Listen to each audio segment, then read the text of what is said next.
roll call, please. Supervisor Flaherty. Here. Councilwoman Cataldi. Present. Councilman Cahill. Here. Councilman Wynn. Here. Councilwoman Wright. Here. Town Attorney Genesi. Present. Okay, we have a packed house tonight. Always love to see that, and a pretty robust agenda. And our first item up is a very bittersweet one, at least from my perspective. But we have a proclamation for Matt Chatfield, the Executive Director of the Webster Economic Development Alliance. I'm going to make my way toward the podium. Matt is leaving that position after 11 years, December 13th, and joining the governor's office with New York State. So it's very exciting for him. That's the sweet part. The bitter part is he's a very valuable resource to the town that now the state gets. But let's head up to the podium with his family.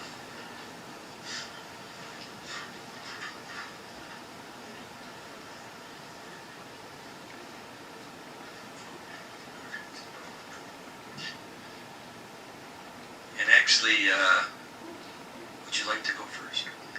Okay.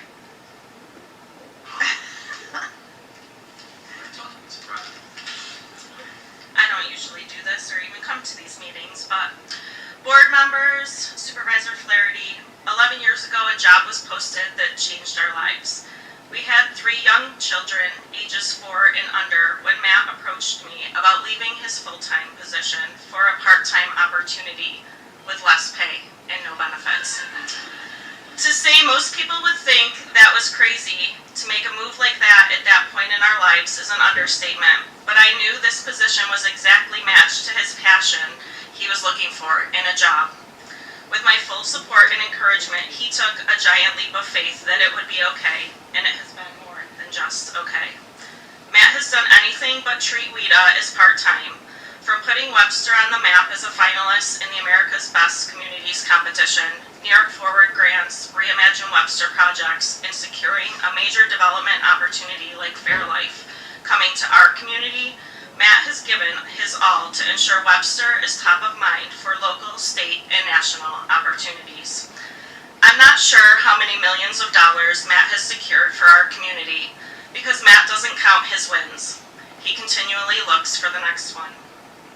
Throughout his tenure, our town has expanded its sidewalks, the village improvements have been continual, our waterfront has become a place for all to visit, and the hamlet of Webster has finally been put on a project board.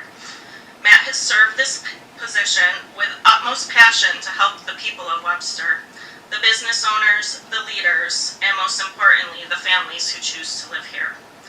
Last night, Matt shared with me his feelings in preparing for his final board meeting. I hope you know how hard this decision has weighed on him. He has loved his time as Executive Director of WIDA. He is grateful that he was given this chance and all the experiences he has gained through the last 11 years here. While he is looking forward to what's come in the next chapter, I know a piece of WIDA will always be with him. As the board considers the next leader, I would encourage you not to settle, although I think that will be a great challenge for you to do. I hope you find someone with the passion and love for this community, the qualifications necessary to get the job done, and the mindset to always be thinking about the next win for Webster. Of course, I'm his proud wife, but I think you will find him irreplaceable. Thank you for what WIDA has done for Matt and my family. It has given him the opportunity to find that a job can light his inner drive to truly make a difference. Thank you.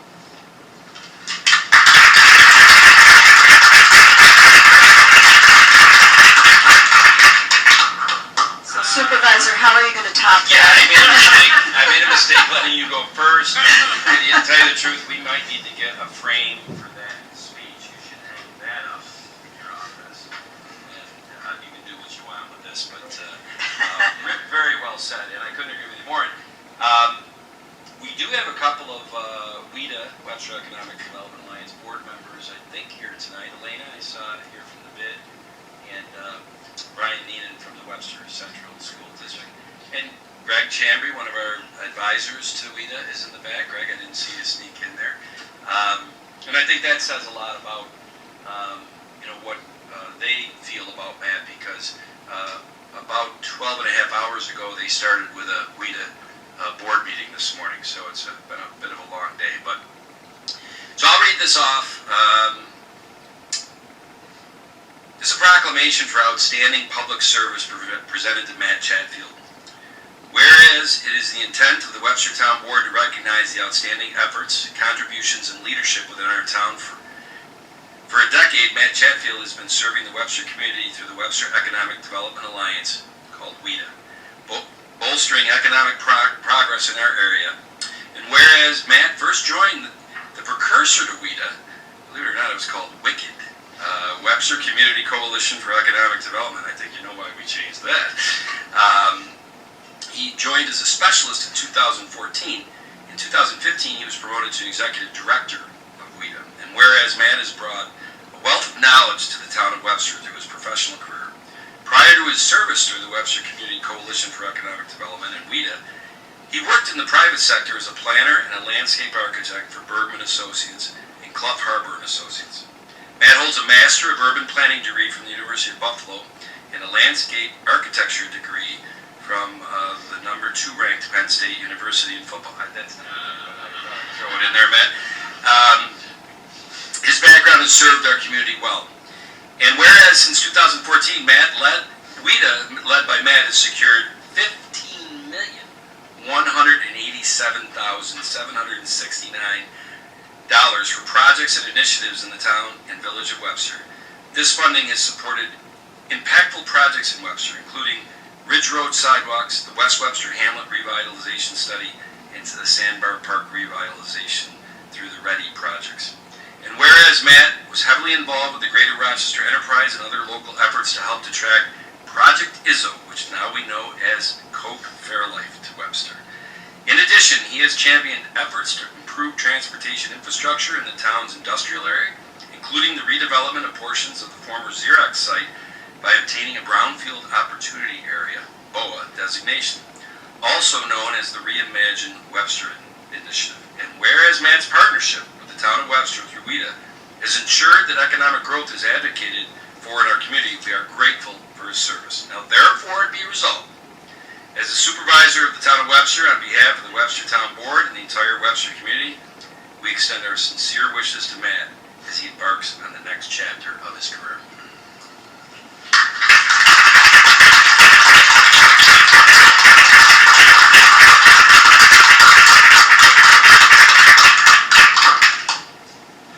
Thank you. Kind words. I mean, my wife blew me away. My remarks are going to be very, very brief, but I'd like to begin by thanking and expressing my sincere gratitude to both the town board and the Webster Economic Development Alliance Board of Directors for the trust and confidence that they have placed in me during my tenure. It's been an incredible journey, and this organization has facilitated so many significant projects within the community, and that those will continue to be recognized in the many years to follow. And although great things do lie ahead, there is much to be proud of. And I also want to thank my family. In particular, actually I want to thank my father, Peter Chatfield, for teaching me at a young age what it means to volunteer and use your gifts and your talents to give back to your community. And lastly, I do want to thank my wife, Christy. Devoting my time and efforts to the many achievements for the Alliance and our community would not have been possible without her unwavering support these past 11 years. She's always been my biggest cheerleader, as you can see, and believer, and for that, I am especially grateful. Thank you once again for all the invaluable opportunities. I am confident in the continued success of WIDA for the future of our community. Thank you. Thanks, Matt. Thank you.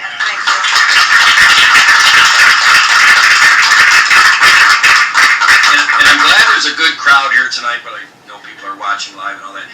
It said 15 million plus that he secured. That's where it stands right now. When he leaves in a week, there are still grant applications that he was the driver on that we're waiting to hear about awards. So that number can only go up after he leaves once the awards, we find out if we got them or not. He's really done a phenomenal job. Okay. I know that Matt's kids want to stay for this whole meeting. All right, and I understand why. Okay, I mean, who wouldn't wanna? All right, but yeah, I'd also understand if you had to go, you had homework or something like that. Okay. Right. Okay. So I want to. Here's the thing.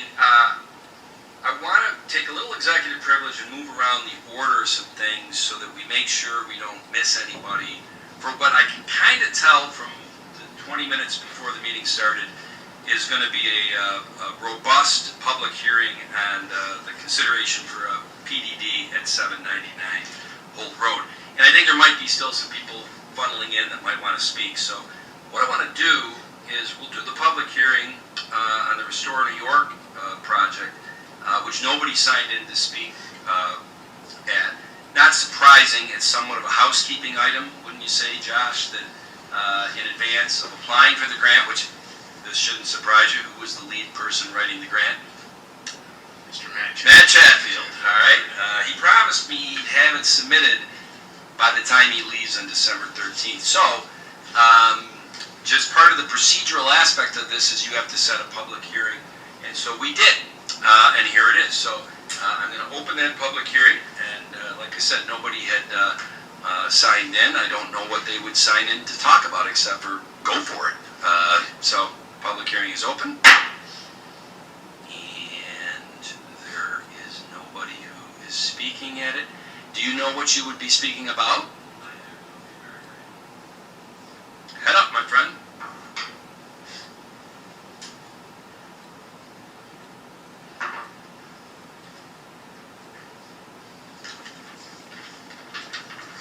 Hello, good evening, board, Webster, everyone here. My name is Andrew Geiser. I'm a lifelong resident of Webster, West Webster to be specific, member of the St. Rita's Parish, and graduate of Webster CSD. I am intimately familiar with the West Webster hamlet, and I think funding some restoration efforts would be great. I do want to voice my opinion that where possible, the historical character of the buildings there, I believe should be preserved. The Furniture Strippers is a beautiful brick building, currently sitting vacant, but I think it would be a real shame to just let those bones go to waste. Same with the previous Jade Palace building. So whatever happens, I hope that the historical character of the area is considered. Thank you. Well said, Andrew. And I will say that, and Matt, you've been the driving force behind this. We are trying to shake the trees to find out some private investors who are interested in renovating those buildings. And that is part of this grant that we're applying for next week, gives us the latitude to have some time to continue to try to find those investors. I will say, to date, and with some pretty robust marketing out to the community and private investors, we have not found anybody yet. But Andrew, see if you can find somebody. All right. Anybody else want to speak on that one? All right. That closes out the public hearing on that. Any town board members have any questions or comments? No, we discussed this at a workshop last week. We did. Let's go. And so here's what I would like to do. Because there is right now, I think, 17 people signed in to speak at the PDD for $7.99. Let's get rid of the housekeeping items first, so that one is, if more people come through the door, they can speak at the public hearing. So I'm going to move forward and get through the resolutions first here. So the first item up that we're going to do is minutes to be considered for approval. I reviewed the November 21st workshop minutes. I make a motion we approve them. Second. Supervisor Flaherty? Aye. Councilman Cahill? Aye. Councilwoman Cataldi? Aye. Councilman Wynn? Aye. Councilman Wright? Aye. And I also looked at the regular town board meeting minutes from November 21st. I make a motion we approve those. Second. Supervisor Flaherty? Aye. Councilman Wynn? Aye. Councilwoman Cataldi? Aye. Councilman Cahill? Aye. Councilwoman Wright? Aye.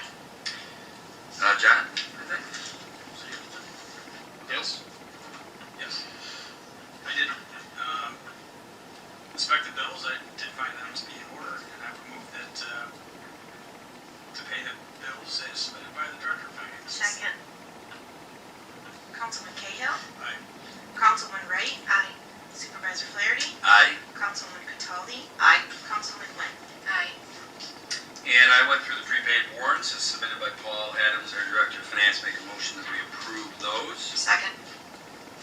Supervisor Flaherty? Aye. Councilwoman Cataldi? Aye. Councilman Cahill? Aye.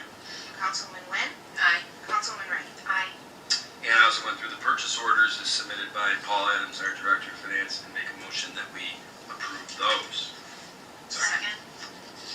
Supervisor Flaherty? Aye. Councilman Cahill? Aye. Councilwoman Cataldi? Aye. Councilman Wynn? Aye. Councilman Wright? Aye. The next one, Keith, is the applicant here? Okay. As he is going to find out if they're outside, I'm going to move to number 5. This was submitted by several people who live around the Clem and Hojack Trail location. There's been some parking issues there, and our highway superintendent said that yes, it's appropriate that we could put some no parking signs there. Checked it out with the MCDOT, Monroe County Department of Transportation, because Clem is a Monroe County road. So we can't just go out and put our signs on Monroe County roads. But any questions from the board on that? No, I think it's a safety issue and it makes sense. So I make a motion to install the no parking signs at the Clem Road and Hojack Trail location. Second. Supervisor Flaherty? Aye. Councilman Wynn? Aye. Councilwoman Cataldi? Aye. Councilman Cahill? Aye. Councilman Wright? Aye. Okay. Keith, we'll move back to number 4, which is a fill permit for 1496 and 1536 Ridge Road. Okay, thank you, Supervisor. Tonight we have as was mentioned, we have a fill permit for property 1496, 1536 Ridge Road. This is a fill permit that's intended to raise the grade of the property by 3 to 5 feet across these two particular parcels. Just some details of the work. The access to this is off of Ridge Road. We're expecting a total disturbance of around 7.4 acres. Total area fill is around 7. As I mentioned, we're about 3 to 5 feet of raised grade, and we're estimating that this is about a 25,000 cubic yards worth of fill. And they're going to take advantage of this fill that is occurring from the Coke Fairlife project. Now, part of our review has included the fill permit application. It has included a fill permit plan.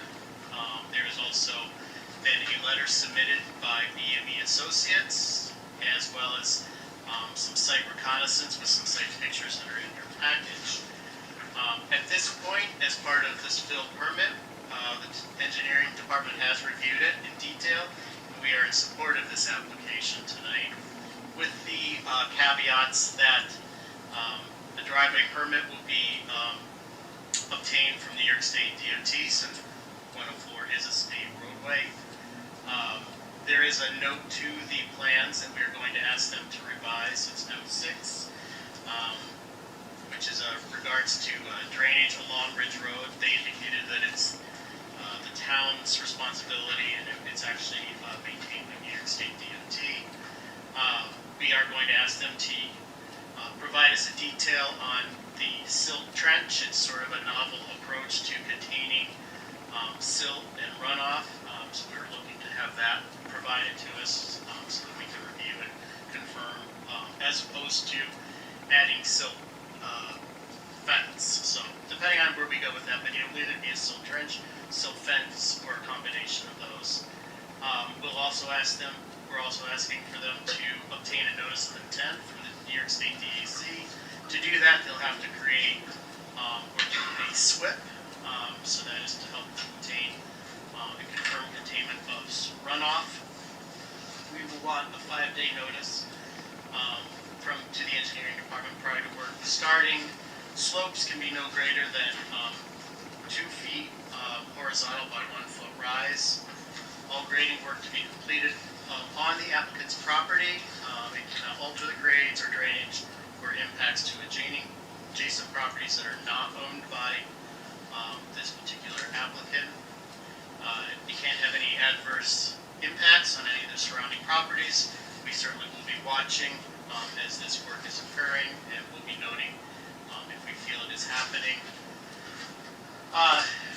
make sure that it will be following closely all of the erosion control measures that have been identified in their on their fill permit plan sheet 01A. And if there's any additional measures as their work is started out there that we feel need to be implemented, we will make sure that those occur. Certainly comply with all the noise ordinances of the town, and that we are allowed on site at any time to do our inspections or observations. That's it? That's it. Now, all jokes aside, Keith, honestly, I really appreciate all of that detail, and I'm sure the town board does too, because this is not a typical fill permit. This is a large amount of fill, and so any fill permit needs to be monitored and make sure that we have it done the right way. I appreciate that you read all that out, and that will go into the record on this. Any questions from the board members? No, he addressed my first concern is how it would affect the neighboring properties, and it sounds like you've got a good eye on that, so I appreciate it. Yes. I would make a motion to approve a fill permit for 1496 and 1536 Ridge Road. Second. Supervisor Flaherty. Aye. Councilwoman Cataldi. Aye. Councilman Cahill. Aye. Councilman Wynn. Aye. Councilman Wright. Aye. All right, next up, and Andrew, do you have the agenda? Okay. So I want you to spend less time thinking about the word demolish and more time thinking about the word rehabilitate. Because this resolution, like I said earlier, we have the latitude, and this gives us time to continue to find, if they're out there, somebody who would want to renovate the historic aspect of 600 Ridge. But ultimately, if nobody like that is found out, we may have to, if we get this grant, move to demolish. So this resolution is definitely spawning off of the public hearing tonight and several workshop presentations on this and a lot of things that have happened in the past. Does the board have any questions on it? No. Make a motion to apply for the Restore New York funding to demolish and or rehabilitate an area of ridge and gravel roads in the town of Webster. Second. Supervisor Flaherty. Aye. Councilwoman Cataldi. Aye. Councilman Cahill. Aye. Councilman Wynn. Aye. Councilman Wright. Aye.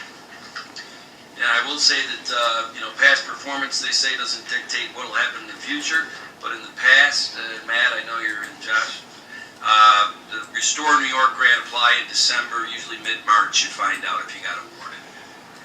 So maybe in the spring of 25, we'll find out if we got awarded on this. Next up is something that I can't do the resolution. Jennifer, it falls into your... Yep, I had a conversation with Pat today, so this is a long-standing agreement with, I believe it's with the state, to plow the state roads that are located in the town of Webster, so it provides some revenue to the town, and there's no changes in the language to this contract, so therefore I will make a motion to authorize the supervisor to sign an agreement to extend the municipal snow and ice agreement with the New York State Department of Transportation for snow and ice control services. Second. Councilman Wright. Aye. Councilwoman Cataldi. Aye. Supervisor Flaherty. Aye. Councilman Cahill. Aye. Councilman Wynn. The next one I can't do either, but this was the workshop tonight. So I would move to authorize the town supervisor to sign a one-year agreement ending December 31st, 2025 with Pilato Entertainment Marketing and Media LLC for publication of the town magazine Webster Today for an amount not to exceed $46,000 inclusive of postage. Second. Councilwoman Cataldi. Aye. Councilman Wright. Aye. Supervisor Flaherty. aye. Councilman Cahill. Aye. Councilman Wynn. Aye. Next up, I want to say that it was the November 21st workshop that McAlpin Industry came in and presented a concept of what they were looking at potentially doing over on Publishers Parkway. This is a resolution resolution to basically have the town board refer it over to the planning board and start letting them do their due diligence if it has any merit. So, any questions on this? No. I make a motion to refer McAlpin Industries' proposed project at 875 Publishers Parkway to the planning board for the purpose of site plan review. Second? Supervisor Flaherty. Aye. Councilwoman Cataldi. Aye. Councilman Cahill. Aye. Councilman Wynn. Aye. Councilman Wright. Aye.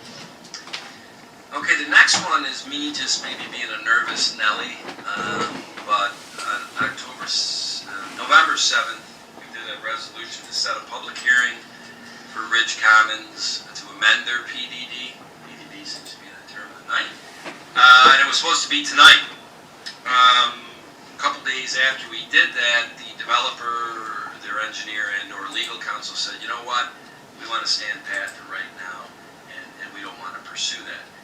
That's great, but Charlie, I talked to you and I said, well, if we don't do something right to put a ribbon around this, someone's going to look at our records in 5 years and say, whatever happened at that public hearing? That's my layman term explanation of this. Any questions? No. Okay, I make a motion to cancel the November 7, 2024 resolution number 320 to set a public hearing for December 5th, 2024 on the Progressive Development District PDD amendment for Ridge Commons. Second. Supervisor Flaherty. Aye. Councilman Cahill. Aye. Councilwoman Cataldi. Aye. Councilman Wynn. Aye. Councilman Wright. Aye. Alright. The next one, I just want to make sure, because I want to read into this, the not to exceed, and also the date. Campus construction management has been doing, I think the board all agrees, yeoman work overseeing the Cove Fairlife project for the town of Webster. The current contract we're in with them is basically coming to an end, and unfortunately, Cove Fairlife is not built yet. They still have another, probably close to a year. So we need to consider either saying, thank you, campus, you've done great work tonight, but we'll take it from here, which is frightening, or to continue this contract, sign the extension from the original contract back in February 24. It is, I know the board saw this, it was not to exceed $142,000, and it would run till December 31st of 2025, so about 13 months from now. Why can I not find this?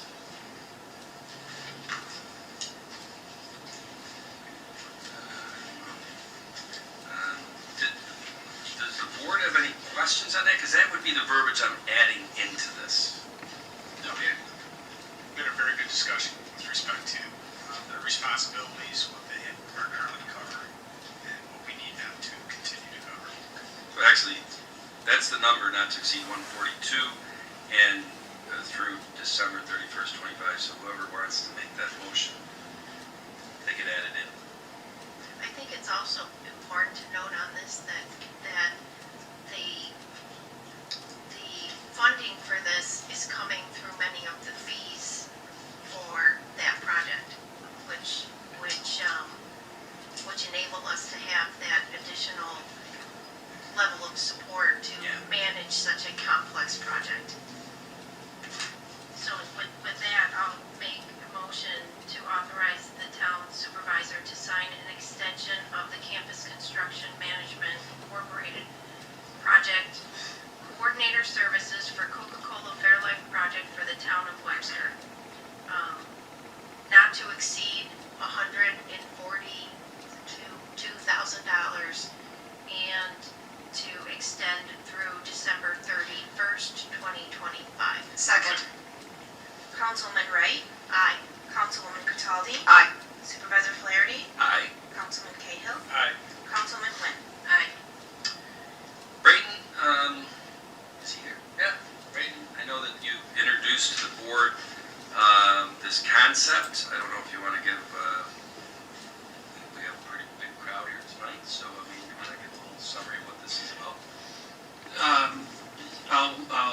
succinct in saying that as all employers, we face a dwindling recruitment pool and increased competition for talent.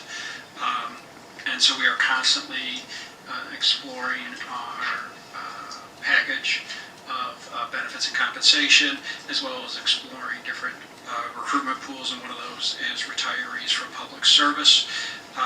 One of the advantages of retirees to public service is that that if they don't rejoin the pension system and they were to come work for us, we don't have to contribute towards their pension. And so we want to be more attractive to them by sharing a portion of that savings with them. And also it doesn't disrupt our compensation classification based on position duties. So it is essentially similar to what we do with health insurance. When someone doesn't take health insurance with the town, obviously the town doesn't have to pay that expense, but we provide a buyout fee, and we create savings for the town as well as a benefit for the employee, and we get a win-win. And so the same concept would be here in basically a limited window. That would just be another tool in our toolbox for recruitment. Does the board have any questions on this? I make a resolution for the New York State Retirement System buyout as of January 1st, 2025. Second. Supervisor Flaherty? Aye. Councilwoman Cataldi? Aye. Councilman Cahill? Aye. Councilman Wynn? Aye. Councilman Wright? Aye. All right, well, this one I'm going to leave to John, since John is the liaison to EMS, and this is a banner moment, I think. Yeah, I would say it's been a long road, right? It's the end of the beginning. Yes. Who said it? Churchill? Yeah. It's the end of the beginning. Now we got to go negotiate a contract. Why move that we enter contract negotiations for the EMS agency recommended by the EMS committee, Penfield Volunteer Ambulance. Second. Councilman Cahill? Aye. Councilman Wynn? Aye. Supervisor Flaherty? Aye. Councilwoman Cataldi? Aye. Councilman Wright? Aye. Excuse me, there's chairs up here if you would like to come up and sit down. Thank you, Jim. You know why I didn't see it? That darn beam. Hey. Okay, guess what? That only took 19 minutes to go through all that housekeeping and those things. It was like watching grass grow, wasn't it? But hey, that's the business of the town board.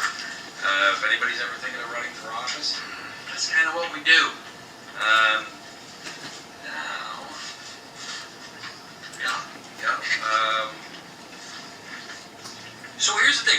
I'm sure there are more people that have come in that want to speak, but I just want to, before I open the public hearing on the consideration of a PDD at 799 Holt Road, approximate 70 acres that used to be the, I guess, lumberyard. Predates me. I don't remember it being a lumberyard. Charlie, maybe. I do. Do you? Okay. Well, but I just want to make sure everybody understands, because this is great. This is local government at its best. You guys all came out on a cold, wintry night. This is fantastic. But I just want to tell you that there are a little bit of rules of engagement, some decorum that goes into these public hearings. So before I put the mallet down and I start asking the speakers to come up, a couple of things to note. One, hopefully everybody got a chance to get in their possession or share with a neighbor the one-page fact sheet on just what the process would be to have a PDD and have a development, especially at this particular site. Layman terms, tonight is not the be-all and end-all in this process. It is actually just the beginning of the process, one that potentially has 4 more public hearings if it proceeds. 2, very important, the town board is not voting on this tonight. We are not voting. We are not taking a vote on whether we're issuing a PDD for that site tonight. We don't know what people are going to say. We are continuing to get things mailed into us. emailed into us. As I sit here, they're coming in, calls coming in. By the way, and my friend Diana Davis, not all against it, by the way. The board's going to need time to gather all that information. We can't take that all of a sudden and say, hey, 5 minutes after the public hearing, we're going to vote. So, not happening tonight. 3, it says it on the agenda. It's up to 5 minutes to speak for each person. The worst part of my job, by far, as the town supervisor, is when I got to sit there and tell somebody, you're at 4:45. There's no nice way to say it. And it just ticks people off. Don't put me in that position. Don't put yourself in that position. It would be nice for all of us. We might get home to see the second half of the football. 4, I think I'm at 4, and this is very important. Like I said, a lot of information coming in writing. Mr. Daly, basically, or Counselor Daly here, all right? He wrote a War and Peace letter to me that I'm waiting for books on tape to actually read it. That's what I'm talking about, so much information coming in, and a lot of that information coming in is questions. Well, we don't answer those questions that come in by phone or email. We gather the questions in a forum like this. So if you're thinking you'll get up there tonight and you'll start spouting out questions and expect the town board to engage in answering them, we're not going to do that tonight. What we will do is chronicle the questions, and certainly if you all give us your email addresses and whatever, so we can get all the questions answered and out to you as quickly as we can. If there's 3 questions, it'll probably be sooner than later.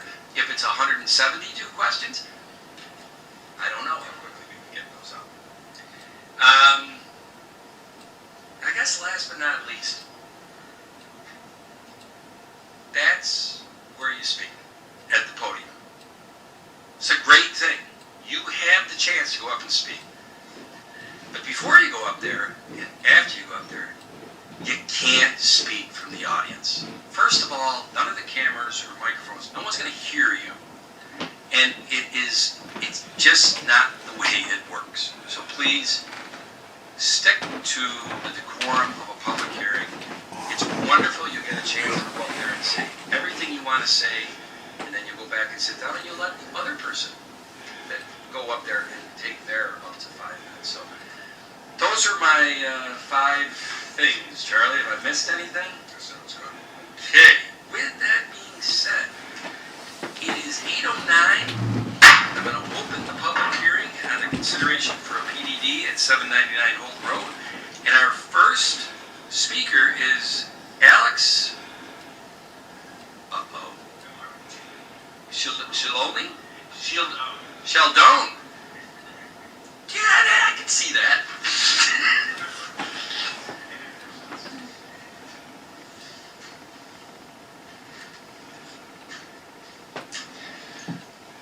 Hi, my name is Alex Sheldon. I've been a resident of Webster most of my life. I grew up in the West Webster Penfield area, going to Webster schools my entire career.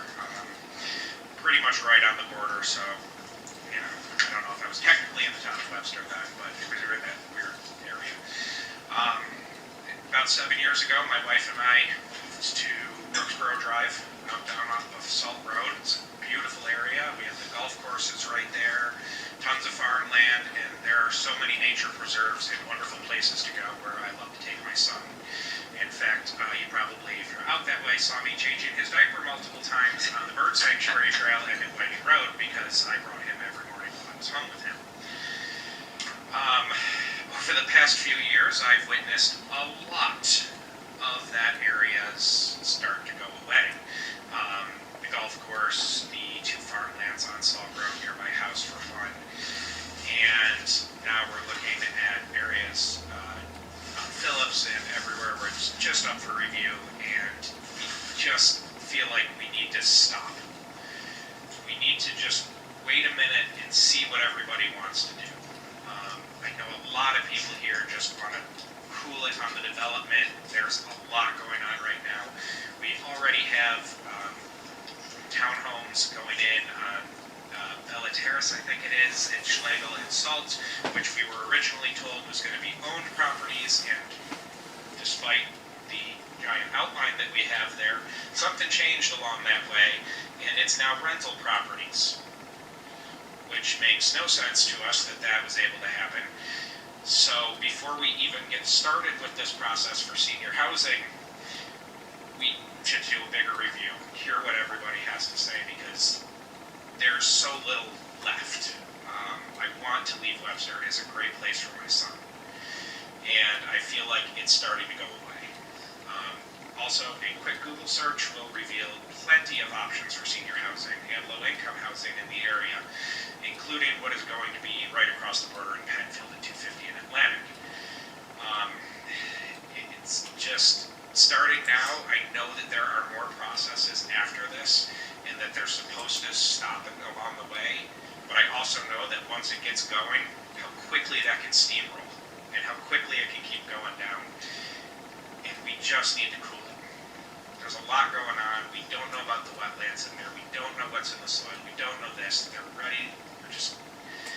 I'm tired of seeing the bulldozing of all the nature that we have in our area.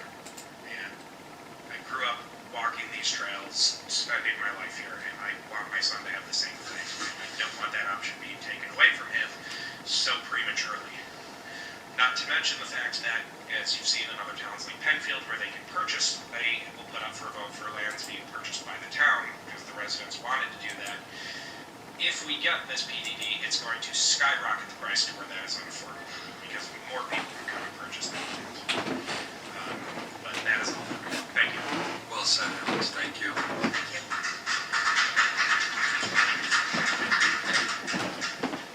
Actually, I was going to say on the sixth outburst, but the golf clap, I'm happy with. That was good. You can continue that if you'd like. Next, I hope I'm not embarrassing him, but this is a grammar school friend of mine, Jim Larragee. He might not admit it.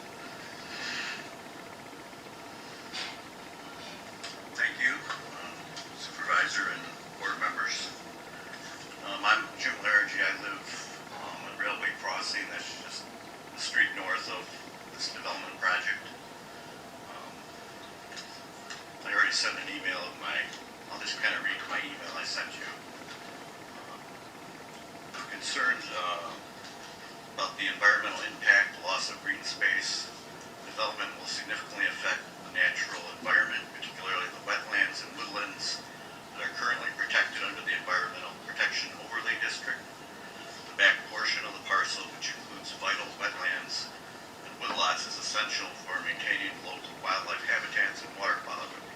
The destruction of these areas would lead to fragmentation of the ecosystems, disrupting the balance of our natural surroundings. It is crucial that these areas be preserved for the health of the environment and future generations. This project would increase traffic congestion. The construction of 361 residential units, including a multi-story apartment buildings, will undoubtedly lead to increased traffic congestion on already heavily trafficked Holt Road. Local infrastructure is not equipped to handle such a significant increase in traffic, which would result in longer commute times, increased accident risks, and greater strain on the surrounding neighborhoods. It'll impact property values and community character. The scale and nature of this development could result in a decline in property values in surrounding residential areas.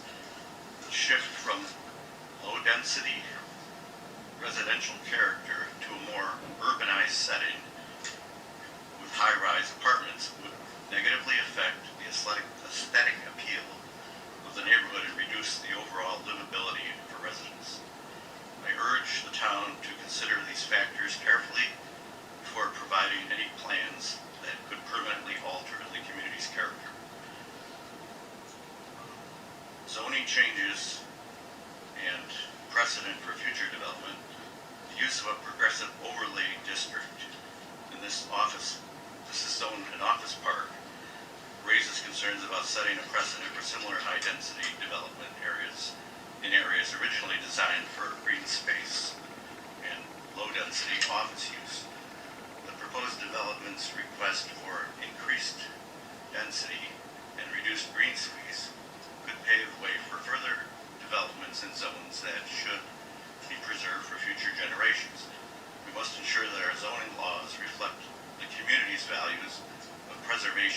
responsible growth. You have a 2008 146-page Town of Webster comprehensive plan. I think you should follow it, not change the zoning. Community need and appropriateness. I believe it is important to carefully assess whether there is a real community need for this particular type of development. Vacancies in existing senior housing facilities suggest that there may not be an immediate demand for 361 new units of housing. Additionally, the shift from senior housing to more general income restricted apartments due to changes in state law, that proposal 1 that was just passed, could alter the project's intended purpose and lead to increased pressure on local infrastructure services. More kids enrolled in the school system, increased taxes, more police, possibly more crime, just because increased population density brings more crime, because crime happens where people are.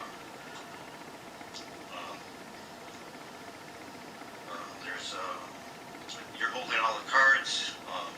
Don't rush to sign away one of the few natural spaces left in Webster. Let others weigh in. I know most of my neighbors aren't aware of this yet. I've only been aware of it a few days. Thank you. Thanks, Jim. And Jim, did you say that you had emailed in that? Yes, I did. I received it. Okay, I sent it to each of you individually. All right. I got it at 3:01 today. Oh, okay. All right. All right, thank you. Thank you, Jim. Next up is Dave Malecki.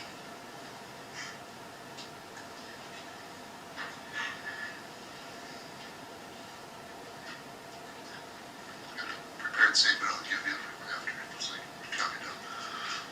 I'm Dave Malecki, and this is in regards to the PDD at 799 Home Road. I've read the town code and see the PDD status should make it easier for the town and the developer to come to an agreement. The suggestions I have for this project relate to improving walkability. First, a direct connection to the Hojack Trail should be made. Second, sidewalks along Holt Road should be made.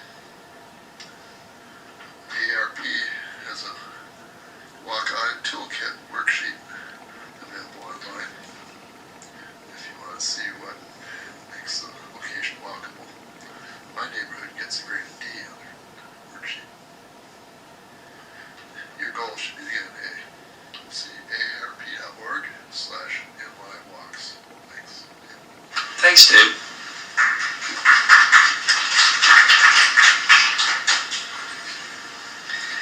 John Lagavino is next.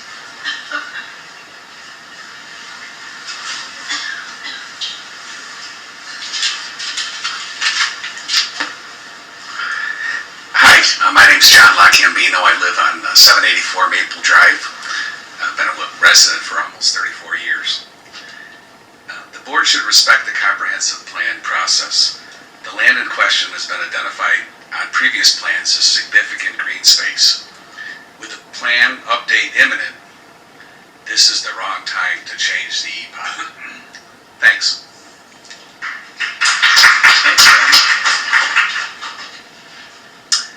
Judy Scott. Oh, she the woman who's urgent care? Correct. Jerry Goldman.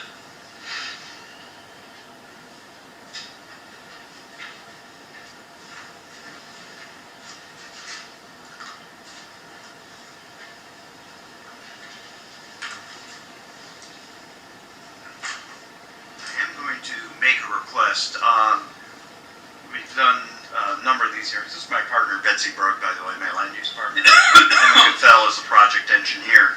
I'm going to make a request. Typically, we do a presentation at the beginning, and then everyone gets to see the plan, and then there's comments relative to it, and the like. I think it may be appropriate for us to speak at the end of receiving all the comments, and perhaps we can address some of them. If you want us to do 5 minutes now, we can do that as well. as supervisor, what's his preference? Jerry, was it November 7th? I mean, that you came in and wasn't there you showed what it's going to look like, the 360 units and all that? Is that essentially what you're looking to do? Well, but it is the public hearing, and this is the record for which we would be dealing with it from a legal point of view. We do apparently have counsel here who is going to critique every step that the town takes on this. So we do want to, at least at a threshold level, address what it is we are proposing and where we want to go. Okay. Well, let me, Jerry, give it a shot. I haven't started the timer yet. All right. I gave you a little extra there because I wasn't sure. I actually thought you were going to say that. That's fine. I will ask if Josh can put up the plan so that we can take a look at it. Is that available? I can try to work on it. Okay. If not, let me just explain. I think everyone's familiar with the property. It's approximately 67 acres. And we are proposing a maximum density of 361 units on this particular site. The use of the PDD in the office park has been something which has become a part of what has been done in this office park district over the course of the years. To the north of us, we have multiple residents. To the east of us, we have multiple residents. To the west of us, Monarch Senior Living, we have multiple residents. Most of the development which has occurred within the OP district has been this type of residential development. To put an office park here actually would probably be inconsistent with what is going on with the rest of the development in the area. The plan itself, I will take a second with the plan itself and talk about it. What we have done is that we are sensitive to wetland areas, maintaining a lot of contiguous woodlot areas as well within the concept plan. Now understand, this is a concept plan. This has to go through a process with the planning board for full site plan review, back to this board as a supervisor noted for a special permit afterwards. But one of the major improvements for this project is the construction of a dedicated road on this site to connect with Abigail and essentially provide an east-west connection parallel to Route 104. This is something which has been desired by the town for quite a bit of time to relieve traffic and relieve traffic pressure. This would be done by the developer. Preliminary costs would indicate that this could be anywhere from $750,000 or up dollars. Our estimate right now is approximately $800,000 to construct that road and all the improvements which are necessary for what is an arterial which will really serve the entire community on the site.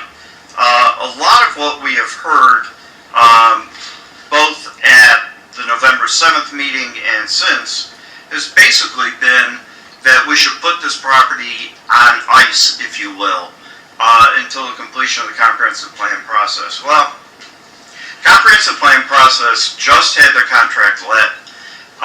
It is scheduled to be an 18-month process. I know in my experience, an 18-month process for a comprehensive plan often becomes 2 years, often becomes 2.5 years, and code changes after that generally can run a full year in terms of taking place. So we essentially would be having arguably a temporary taking of this property during that period, and that's something that I think municipalities would have to avoid in terms of dealing with it. The town board does have to take a look at the plan and determine whether at a threshold level to send it to the planning board for review and analysis. I can tell you we are not fully engineered on this. This is a concept plan. It could be that the density may turn out to be less. May turn out that some of the buildings may be in different places a little bit, but at the end of the day, that will be flushed out through the planning board process, and we'll come back to this board for a special permit. But the town board is supposed to take a look at 3 criteria as a part of the PDD. One is whether the project is conceptually sound in that it meets a community need. To that extent, we do have a letter from Rose Gabrielli, who is a broker in the market, establishing that in fact there is a market demand for senior housing. And we urge that you read that. If there's need for more backup and background before final determination, we'd be glad to provide that as well. Second criteria is that the plan encourages sound development in the interest of safety and general welfare of the public. In essence, the road connection itself is in the interest of safety and also in the interest of the general welfare of the public. The third is that the plan show a development pattern in harmony with this chapter in the comprehensive plan. Well, comprehensive plan is a 2008 document, but as well takes into account the development which has occurred subsequent to that time. Up on railroad crossings, Cambridge Court, you take Legends to the east, you take Monarch to the west. That essentially is the pattern, and that provides the comprehensive plan, if you will, supplementing, of course, the 2008 plan. It does provide for that pattern throughout the site. We have received certainly a number of comments, or the town has received a number of comments. And we're at 540. I'm at 540 now. I'm at 540. You want me to have Evans? I can have Evans speak too. But in essence, I won't do that. I won't do that. In essence, we will hear the comments tonight. We will write down those comments. I understand you aren't going to vote tonight. We'll provide a written response in which addresses the comments that we hear and that we receive. Okay. Thanks, Jerry. Thank you very much. No golf clap for Jerry? That's decorum. It's the holiday season, right? All right. We get a twofer. Andrew.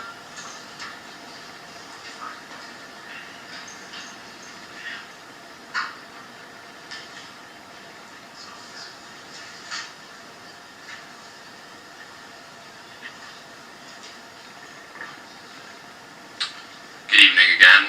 As I said before, my name is Andrew Geiser. I'm a 21-year resident of Webster. I'm 21 years old, and I think my age brings a unique perspective to this. You want some comments on this development? I say stop selling our future. I am from Webster. I have a friend here from Webster. We grew up here. We care about this place. I don't see how providing housing based on economics or something else, when we really don't need more senior housing, is going to benefit the welfare of the town. I am a student of a few things at the University of Rochester, and one of them is ecology.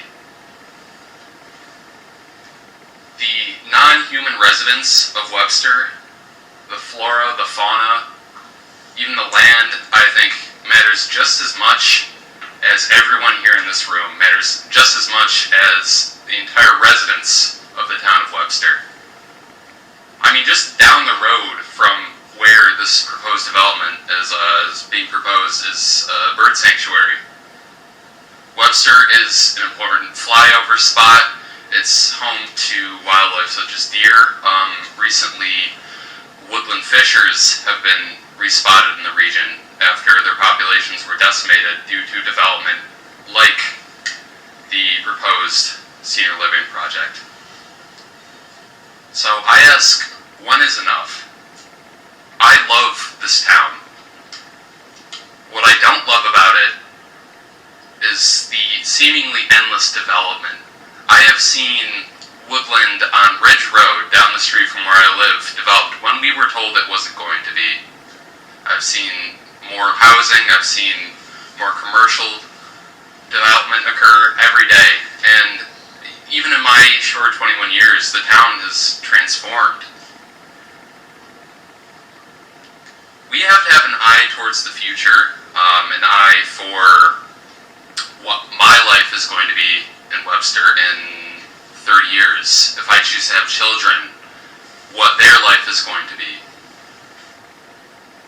And I think that the quality of life in this town where life is worth living depends on access to green space and just protected green space in general for the non-human aspect of our communities. We can't keep pretending that cutting this little parcel here, cutting that little parcel there will not have an effect, because eventually there's going to be nothing left for water filtration. There's going to be nothing left for wildlife. And the town will become dead and sterile. At the University of Rochester, I live down the street from West Henrietta Road. And I hope I don't offend anyone by saying this, but it is, quite frankly, hell on earth.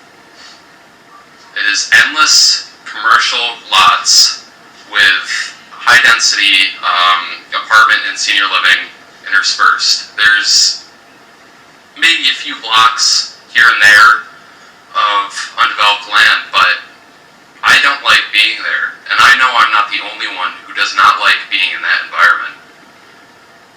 I think as this procedure continues, both the board and members of the community have to consider the costs of unfettered development and how that's going to influence the immediate future and the far future for our kids, for our grandkids, and so on. Thank you. Andrew, well said.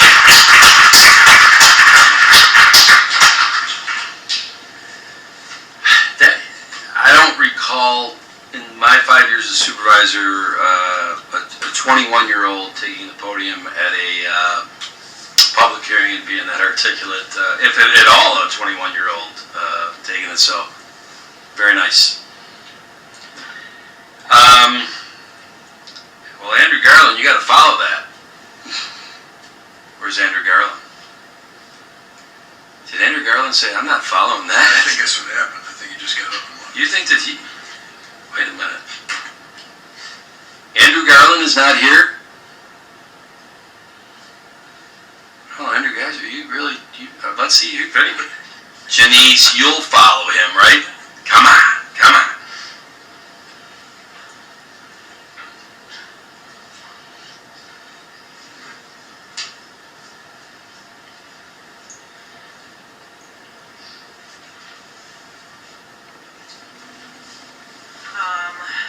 Janice Jackman, 27 Westover Drive. I honestly came here tonight so I could kind of sit and listen and take it in. I didn't necessarily have something specific in mind. I appreciate the gentleman who spoke before me. It's refreshing to hear someone talk about flora and fauna and not just buildings and development. Webster does cite itself as being the place where life is worth living. I guess that's the mantra here. I would challenge Webster to also be known before it's too late as being a place that welcomes conservation, that welcomes protection of wildlife. And notice the term wildlife. We are talking about life. And it's not just human life in this world that matters. I'd like to know what conservation efforts are being made in addition to parks. I'm not interested in that conversation. But real conservation efforts, when we talk about a property that may be 70 acres deep, instead of just talking about the apartments and the parking and the signage and whatever else goes with it, what steps are being taken to work on the behalf of conservation? Are we talking about corridors? Are we talking about preservation of trees? I find it interesting that when I've been here at other meetings, whether here or planning board, and we've talked about dead trees, I think this has been more specific to the Birdsong Trail property. And yet Montreal is a city that has come on everyone's radar as a city that is preserving dead and diseased trees, because it ends up becoming home to over 1/5 of birds who make nests along with squirrels and raccoons. and this has been happening for over 30 years. You know, there are cities that are known for being pro-environment and pro-animal conservation. And I would like to encourage Webster to follow suit and not just be the land of eternal development, but if you are going to develop, let's hear the conversation about what active steps we're taking to preserve and encourage life. Again, I think I've said it before, if this planning board or this town board and planning board meetings as well, the 5 or 6 of you who sit there, you represent all life. And all I hear about really is human life and human development, and that's fine. And we're here, and we're a dominant species. Yet I'm here, and I think the gentleman before me, we are trying to represent those who do not have a voice. And just tonight as I sat there, and I'm sure my time is almost up, I envisioned, what if I could put, honestly, I thought of this, what if I could put a deer right here, maybe through AI, and if you all got to look at it, its beauty, its eyes, everything, that these animals have souls, and we just keep taking away, but I'm not hearing the conservation efforts being made, knowing that these animals suffer every time a plot of land goes up or goes to a developer. And I would just, okay, life is worth living for humans. I'd like it to become known, like Montreal, as cities that are taking steps. And Montreal's a much bigger city, obviously, than the town of Webster.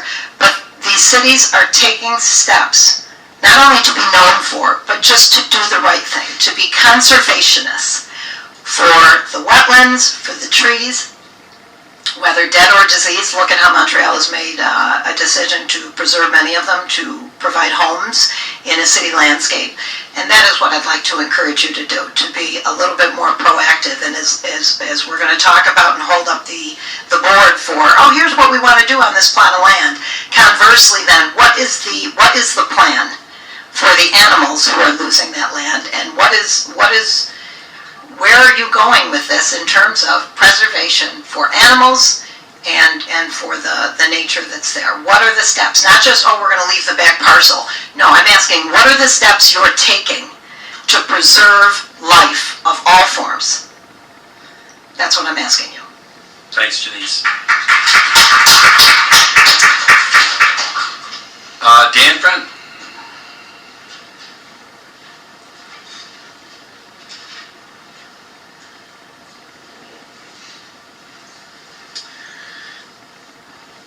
This maybe is a bit preliminary at the moment with the coming hearings that will be taking place on this issue, but I'm pretty well settled that I would urge the board to reject the proposed PDD. Like a few people have been saying, and like the very first speaker was saying, we need to pump the brakes a little bit on development. Why are we specifically developing in a sprawling way into wooded areas, places with lots of flora and fauna, with watersheds that we need to consider? Do we really need endless development? Do we need more senior housing? 20 years from now, the people that it's claimed this project is for will all be gone. And so we'll have 360 one and 2 bedroom apartments that we probably don't really need more of them, considering there's a ton of them across the street, and the road that is going over to Hard Road, there's a ton more right there. When does this development end? Does it end? Or, you know, do we just become like Westridge Road in Greece? Has anybody ever heard someone say like Henrietta, where life is worth living? Like, no, that'd be ridiculous. Webster, I moved here 12 years ago, and so I wasn't even here to see, you know, when Webster really was flush with green space. I've heard about it from my wife and from people that she grew up with, and it sounds like an incredible place, and it's really like half covered with strip malls now. It's a lot like the place that I came from, and part of the reason that I left was just, it's the same strip mall, like block after block after block after block. So there's real value in just not developing putting everything into the ground.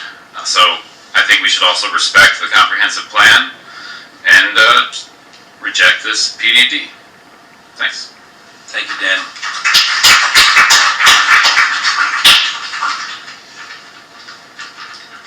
Steve Daly, you're not going to read your letter, are you? You couldn't read that in 5 minutes. They did, yeah.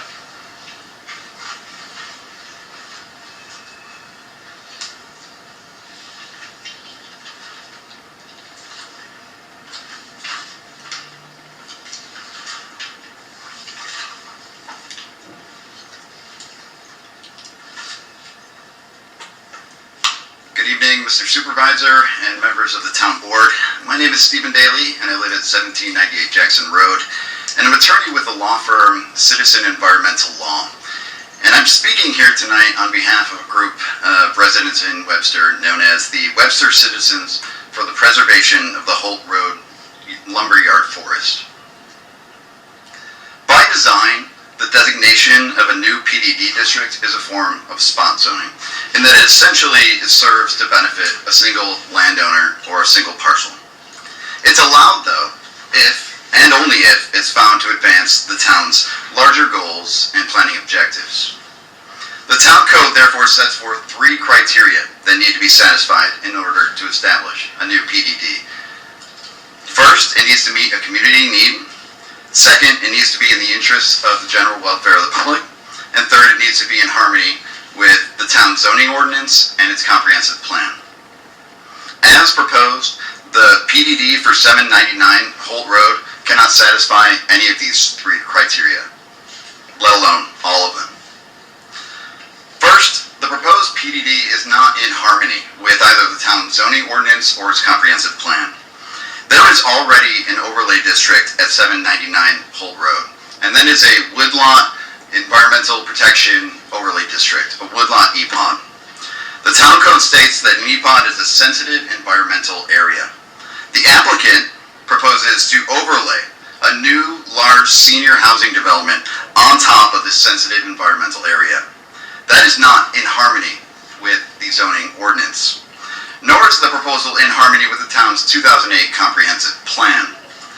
The comprehensive plan addresses the very area where this project is proposed in the core office park area. It states that there are undeveloped parcels in the core area, such as the property, and those include wetlands and woodlot areas which should be preserved in their natural state. We saw the plans a few moments ago that Mr. Goldman stood up here and showed us once again, and that was not preserving the woodlot in its natural state or the wetlands that are present on that property. Second, until a few moments ago, there was no evidence whatsoever that the proposed PDD meets a community need. The applicant proposes 361 new residential units for the 55-plus generation. They propose to do so in an area on Holt Road where there are already 2 senior living facilities directly across the street. The applicant has not supplied any information until tonight, which I have not yet reviewed, but I'll submit that the presence of market demand is not synonymous with community need. Third, the proposed PDD is not in the interests of the general welfare of the public. The proposed PDD will not benefit any more than one single landowner and developer. Meanwhile, the town at large will lose more of its vanishing green space. There are approximately 3,000 acres of undeveloped green space in the town at risk of conversion. This project puts 2% of that green space at risk. That's an area of about 50 football fields. And not all green space is created equal. As I've mentioned, there's a woodlot EPOD already on this property. There's federal jurisdictional wetlands as well. And it's also located next to the Hojack Trail, which is part of the town's trail network. The project as proposed cannot satisfy the requisite criteria for approval as a PDD. Now, Mr. Goldman, a few moments ago, raised the specter of a temporary taking. But there's no temporary taking. There's no taking whatsoever if you're not entitled to approval under the application that you've submitted.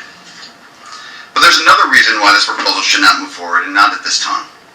The town has just started on the process of updating its comprehensive plan with an estimated completion date of mid-2026. The 2008 comprehensive plan was prepared 16 years ago. Simply put, the town of Webster is not the same place it was 16 years ago. Recall the three criteria for establishing a new PDD. It needs to be a community need, it needs to be in the interest of the general welfare, and it needs to be consistent with a comprehensive plan. In other words, how does the proposed PDD fit in with the town's current goals and planning objectives?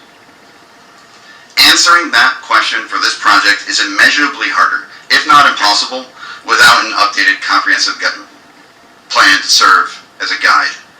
Now, Mr. Goldman used a phrase when he was standing up here, I thought, caught my attention. He said, well, there's a comprehensive plan, if you will. Well, his comprehensive plan, if you will, is his interpretation of how development has unfolded in this area. That's not a guide for this board to render its decision. Unless, we ask that the town board put this proposal on hold until the process of updating the comprehensive plan is completed. Unless there are any questions, I'll rely on the written comments I've submitted to the board, which also addresses the secret process. Thank you.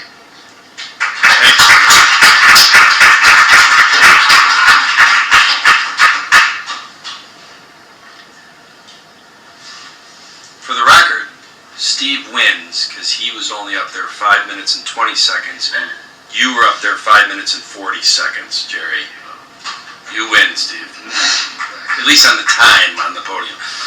Is there any other attorneys in the room? Because if I've given the attorneys over 5 minutes, I feel like any other attorney, I got to do the same. Nobody says they're an attorney. That's good. Barb Kazanoff is next.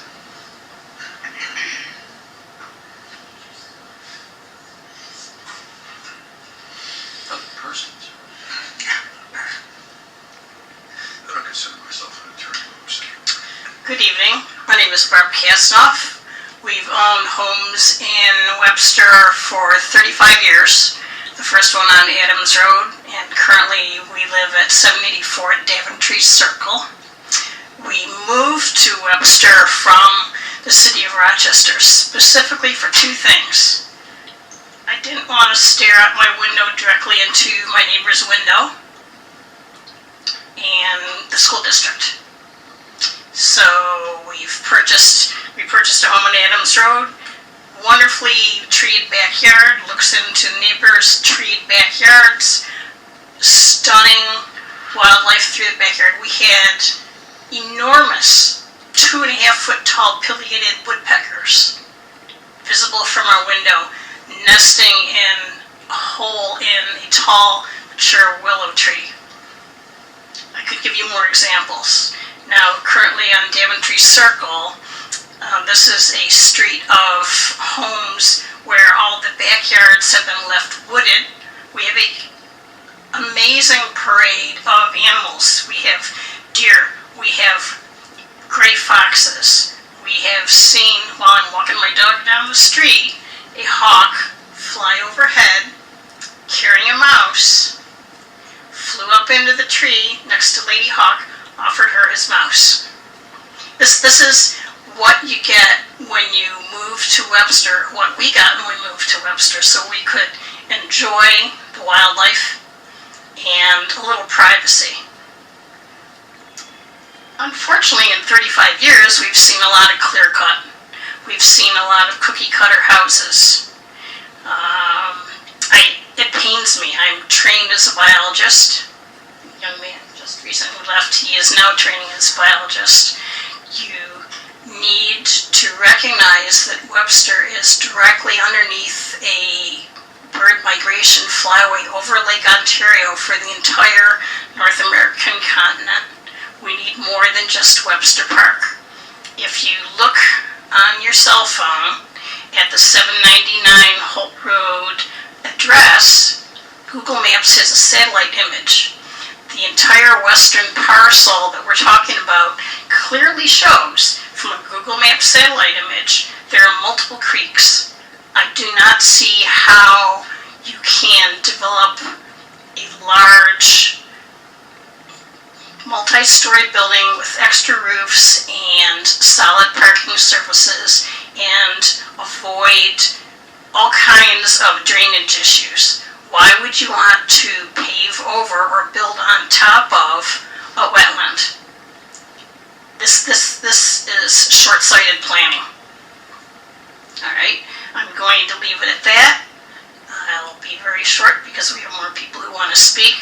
But please pay attention to the conservation requirements that are in the comprehensive plan and my very expensive real estate taxes have paid for the last 35 years. Thank you very much. Thank you, Barbara.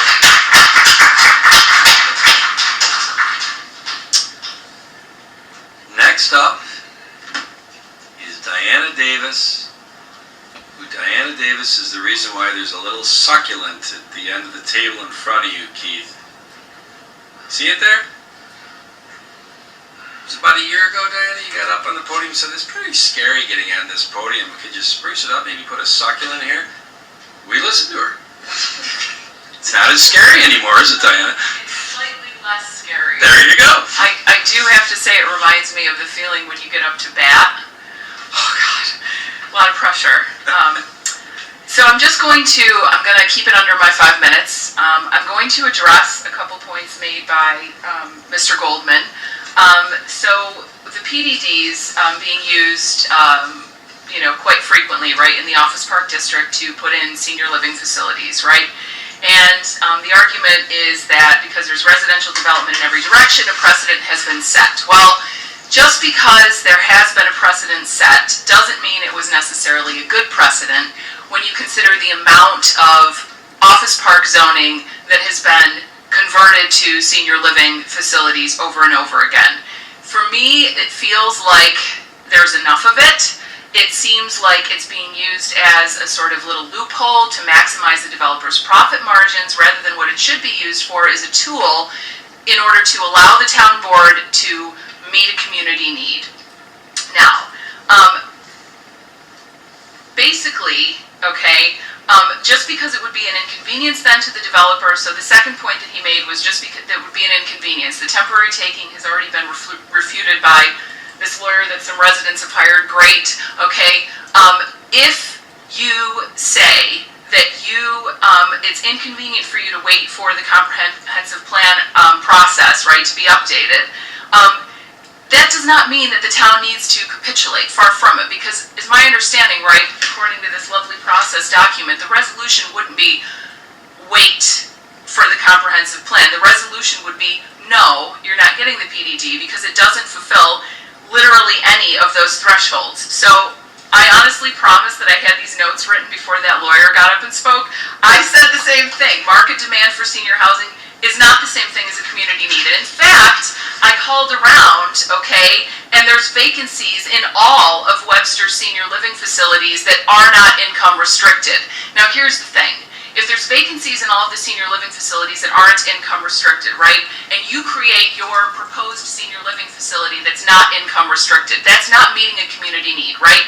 If you create it for it because there's vacancies, yeah? If you create it income restricted because of Prop 1, in the future, and this is another reason why I think this is a terrible time to be facilitating something like this, in the future, we're going to have fallout from Prop 1 where you can't discriminate a whole range of characteristics, but age is one of them. So people can tie, you can't refuse me income restricted housing just because I'm not a senior because that's my civil rights that are getting violated, right? So you're essentially looking at a proposal because of Prop 1, not for 361 senior housing units, but for 361 low income apartments, if that is income restricted. If it's not, again, it's just 361 normal apartments, which for other reasons we don't need, okay?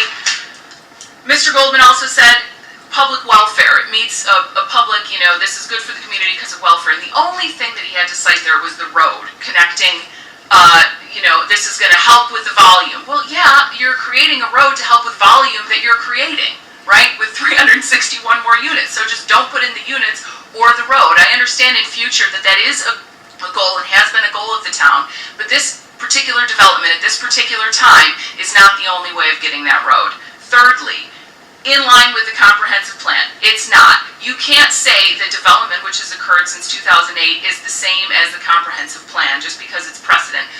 Very simply, the wake does not drive the boat, right? The plan is the boat, not the wake that it's left behind. And then you can't have it both ways. You can't on one hand say that, we have a plan, right, as that lawyer said, of sorts, and it's outdated, okay? And and then just say we don't need to really look at that. We're going to let the development that's occurred outweigh all the different initiatives in the comprehensive plan. And in the letter that we submitted to you, I cited some of them. You can't say that at the same time as then you say, I don't want to wait for the new one to get updated. You can't have it both ways, right? You've got to use the one you've got unless you want to wait for the new one. And, yeah, that's all I got. That's pretty good. Thank you.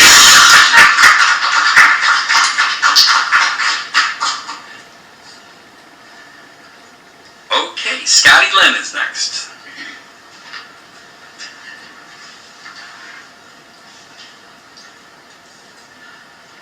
I have to say I appreciate the folks who are staying. It's wonderful. So I'm Scotty Lynn. I live at 150, where do I live?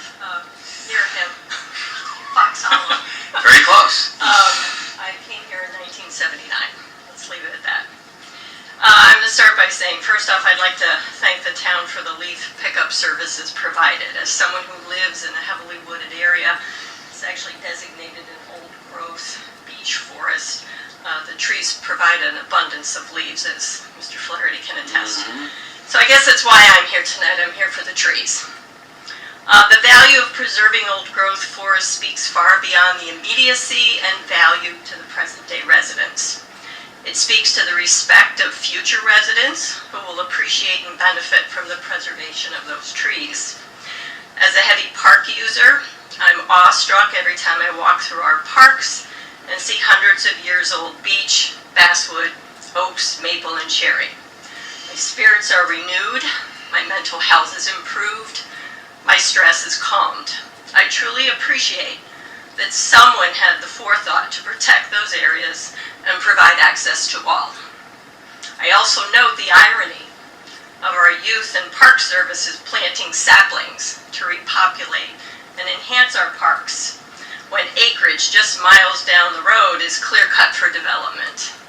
What a travesty that the adults in the room only see dollar signs on a parcel of land and not opportunity to protect and enforce the priorities identified in town documents as long ago as the 70s, further prioritized in the early 2000s, apparently it's 2008, and without a doubt will be prioritized in the next comprehensive plan update. And unfortunately, if that doesn't accommodate your timeline, oh well. Additionally, with regard to park use, Webster parks are a treasure that are heavily used as they should be, but in many cases stressing some of the trails with deep erosion, stressing trees with serious root exposure and damage. I could go on. My point here is to note that working with the landowners and developers is an opportunity to preserve green space, the old growth forest, thereby increasing access to trails as a potential park area in this densely populated 104 corridor in Webster. Old growth forest, according to my reading most recently, I'm not a biologist, I'm a retired English teacher, hence the reading. Old growth forests offer protection from fire, as they are least likely to burn because of the soggy soil surrounding them. So they actually act as a fire barrier. I thought that was interesting. Old growth forests help protect our drinking water through filtration of water into the lake, or into the water table, the lake. Old growth forests provide homes to countless species, as folks have addressed tonight. Moreover, the absorption of carbon emissions is a valuable environmental asset that cannot be ignored. I believe the town has an obligation to preserve what it can of the old growth forest and require the designers to come up with a plan that stays well away from designated areas, specifically the old growth. To leave that area void of development, and also to require that roads, parking, and buildings are well away from root systems and harmful potential runoff. So I think the development is fine. Let's just be sensitive to how we do it. Finally, we talk about the value of green space. We talk about harmful environmental changes. We talk about doing the right thing. The plan presented by the developers is massive in scope, does not preserve the valued old growth forested area, results in permanent changes to that fragile ecosystem, and actually just prioritizes monetary rewards over what we say we care about for future generations. Our tree-lined 104 corridor is a unique feature that blesses us seasonally. This past fall, those trees were magnificent. While I recognize this plan makes an effort at some tree preservation, the plan pretty much decimates the old growth forest. We can't continue to carve up, to clear out, to clear cut, to shamefully disregard that which we cannot restore and say we care about Webster today and in the future. Thank you. Thank you, Scott. Okay, Dorothy Fate is our last signed-in speaker tonight, but I think some people came in after, so if you haven't spoken yet, right. I figured as much, but is Dottie? Yep, she is. Okay.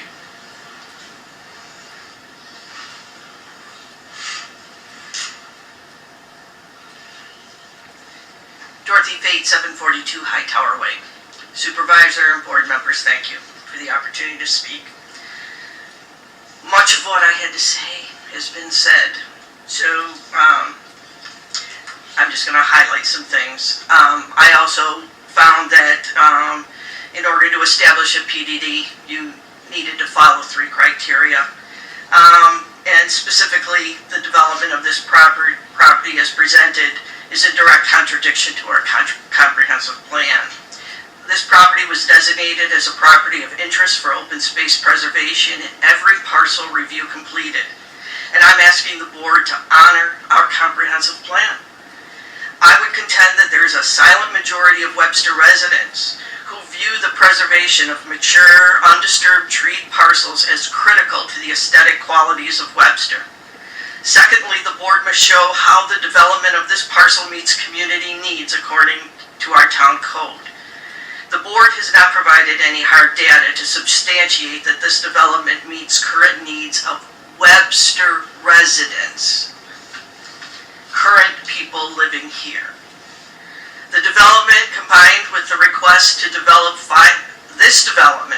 combined with the request to develop the 5-acre wooded lot adjacent to Birdsong Trail, Willow Point townhomes adjacent to an ecologically sensitive property next to the Irondequoit shoreline, and the heavily wooded property on Publishers Parkway speaks to the incredible development pressure the town is now experiencing.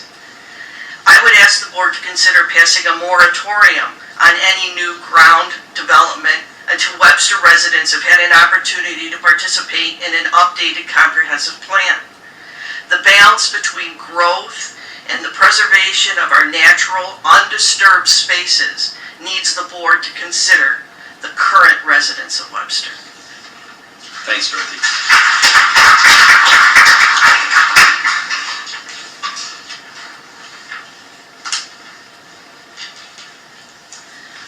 Hello, my name is Anna Taylor. I'm the president of the Friends of Webster Trails.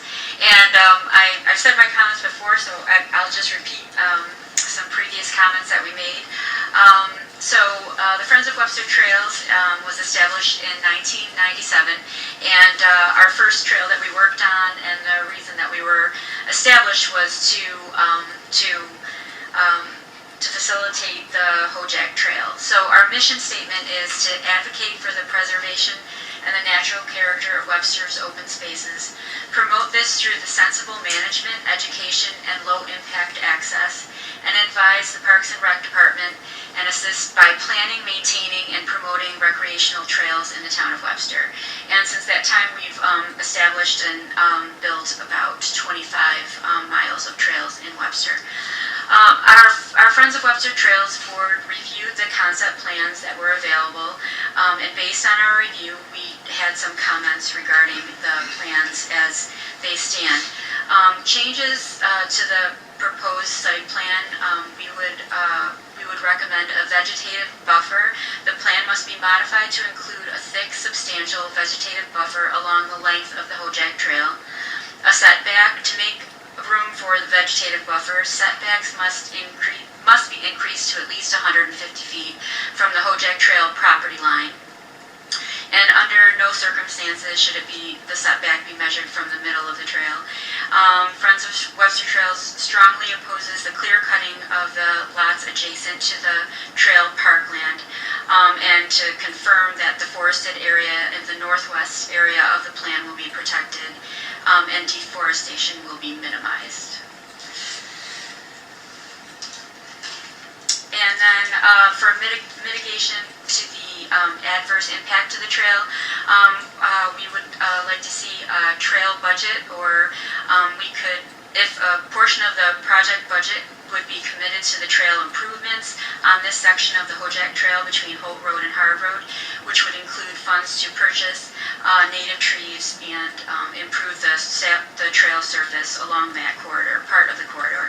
And also traffic, understanding that where the Hojak Trail crosses Holt Road at that location, adjacent to Charles Sexton Park, is a very heavily used pedestrian crossing, and that we would like to see a pedestrian activated crossing flashing light at that intersection, and to make sure that pedestrians, bike riders, and the like are kept safe. So that was our comments. Thank you. Thank you, Anna. Is there anybody else who has not spoken who would like to speak?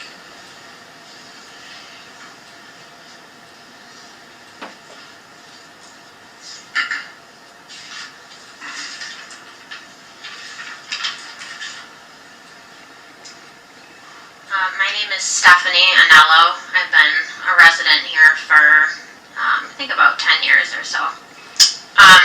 I'll keep it brief. I just want to say that this is only my second town board meeting I've been to, and it seems to me that applying a PDD over an EPOD just sort of makes, I don't mean to sound rude, but it sort of makes like a mockery of what we're doing here, and I don't really understand what, practically speaking, an EPOD does for Webster if we can do, hypothetically, what is being attempted at the moment as far as this senior housing development. And I would also say, this is more an anecdotal thing, but I have a younger brother who is looking to either build or buy in Webster, hopefully next year. And I said, you know, Anthony, like, where are you looking? How about Webster? And he said, no, it's too expensive, and it's basically Henrietta now. That's what he said to me. So that's all. Thank you. Thank you. Do we have any other takers? I see somebody standing up.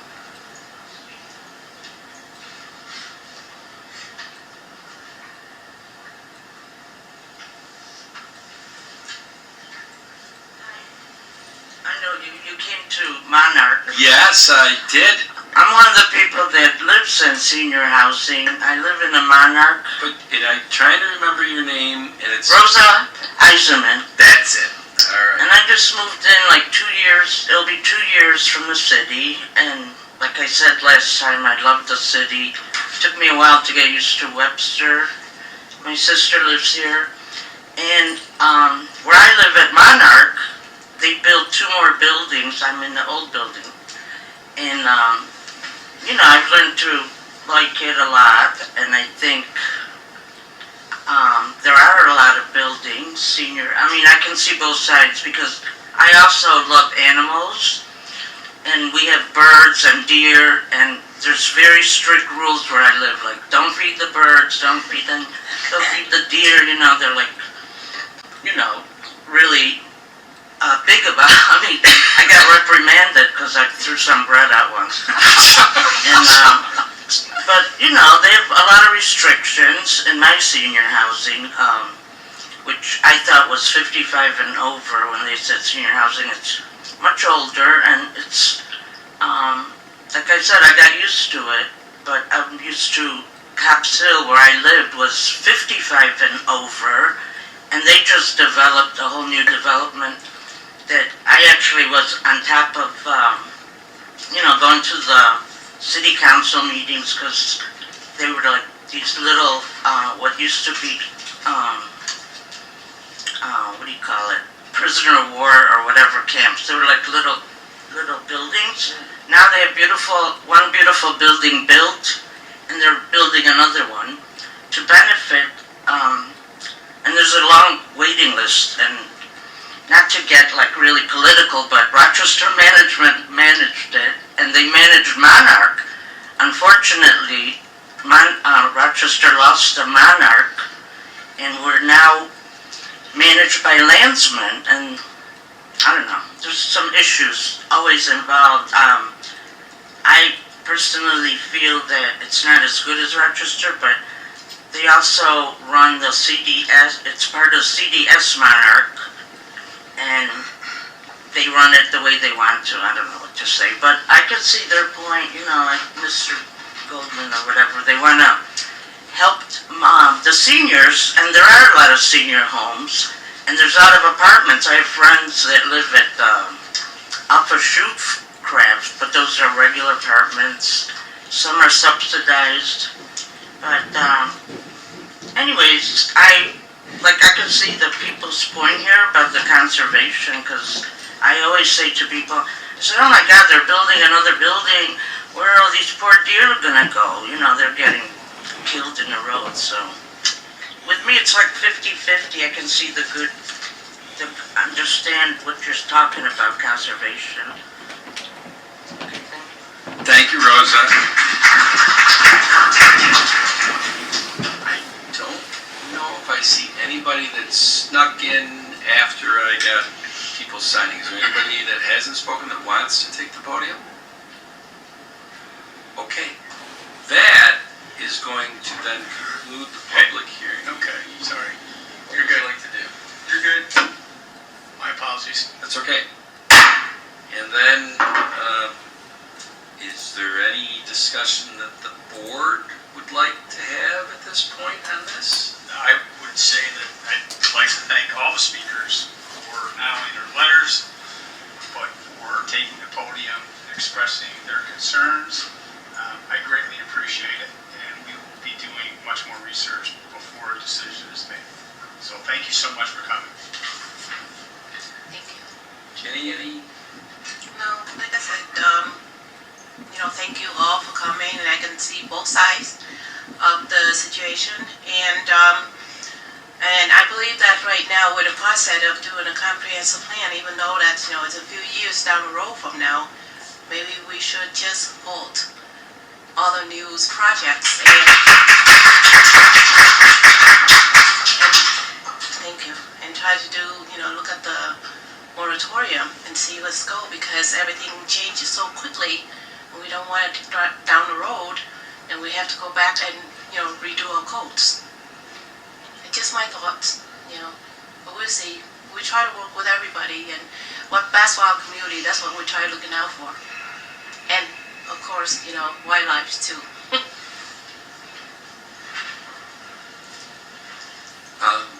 Jennifer? Nothing to add. There's a lot of information. Thank you for sharing it. Like John said, there needs to be some more time just to do some research and gather more information and let the process unfold as it's designed. Maddie? I can't add to any of that. I feel exactly the same way. So. I just got a lot of reading to do, and I took a lot of notes from what people said. And then we'll come back at a future date to see if there's a resolution to vote on this in the future. That really concludes the formal part of the meeting tonight. Councilman Cahill, you... Yes, I'd put forward a motion to move into an executive session in accordance with Public Officers Law, Section 105, Subdivision E. 1E. 1E. That's the motion. Second. Councilman Cahill. Aye. Supervisor Flaherty. Aye. Councilwoman Cataldi. Aye. Councilwoman Nguyen. Aye. Councilwoman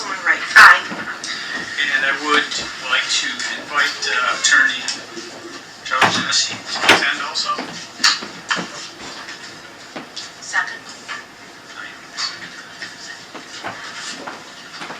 Alright, gang, what that means in layman terms is we're gonna clear the room.